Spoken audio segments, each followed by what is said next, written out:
Hey, what's up guys? In this video we're going to talk about access specifier in C++ programming. Access specifier, or also known as access modifier, is used to implement data hiding in object-oriented programming. Data hiding is one of the key aspects of object-oriented programming, and we can use the access modifier or access specifier and we can implement data hiding.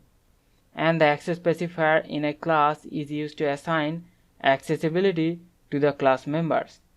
And there are three types of access specifier: public, protected, and private.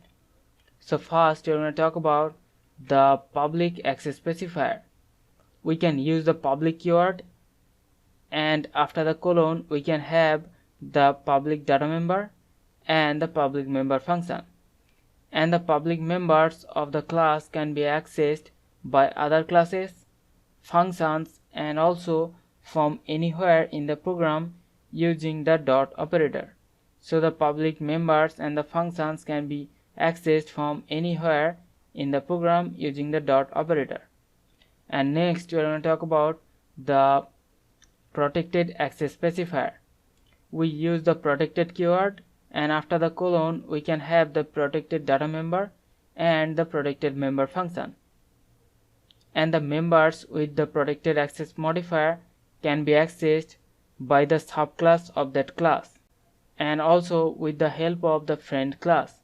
So the protected data member and the member functions can be accessed from one child class of the parent class, and also we can use one friend class, and the protected members can be accessed with the help of the friend class outside of the parent class.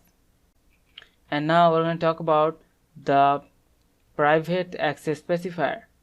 So we use the private keyword, and after the colon we can have the private members. And also if we do not specify any access modifier, then that member will be considered as a private member. And the private access specifier is the most restricted one, and the private members can only be accessed by the member function inside the class or by the friend function. So here we have one member function of the class. So inside the member function we can use the private members of that class, and also we can use one friend function and we can access the private member of the class from outside of the class. So these are the types of access specifiers available in C++ programming. So hope you understand the concept. We'll see you in the next one. Thank you.